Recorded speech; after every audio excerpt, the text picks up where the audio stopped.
Have you ever wondered what it would be like to stand in a place that no longer exists on any map, but still shaped everything you see around you today?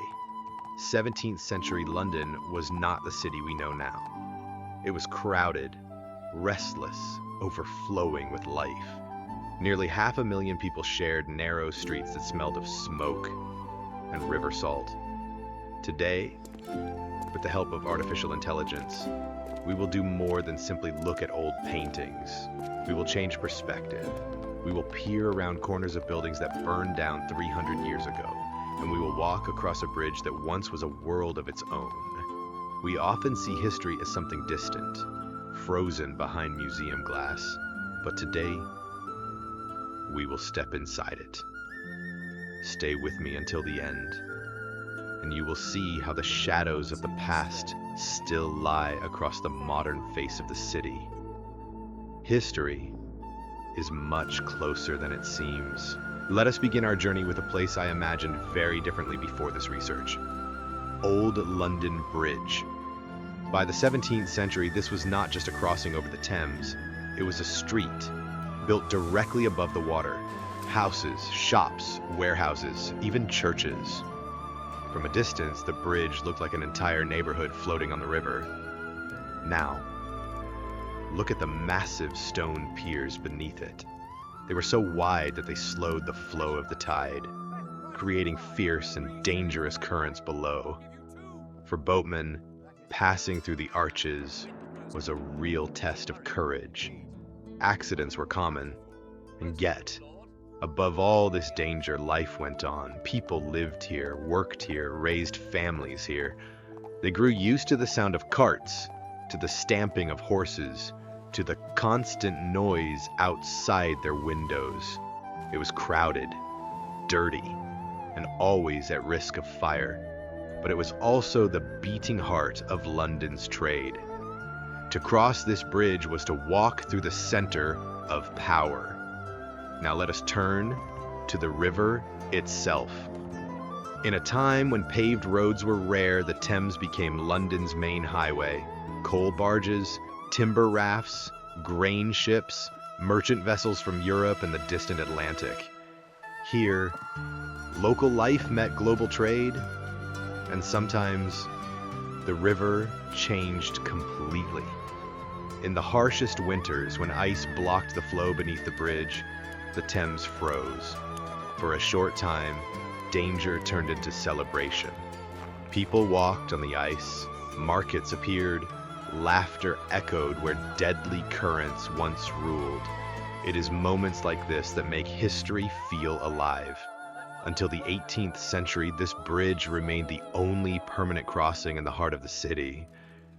It was impossible to avoid and impossible to replace. Moving downstream, we come to the Tower of London. In the 17th century, this was the center of royal power, a fortress, an arsenal, a treasury, and one of the most feared prisons in England. Behind these walls, high-ranking prisoners accused of treason waited for their fate. Here, too, were kept the crown jewels, symbols of the state itself. Now, let us walk to Cheapside in the year 1638.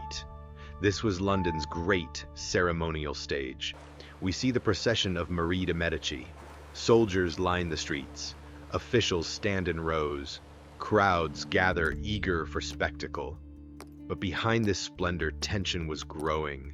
Religious conflict, political fear. England was slowly moving towards civil war. Today, this street still exists. The buildings are different. The world has changed.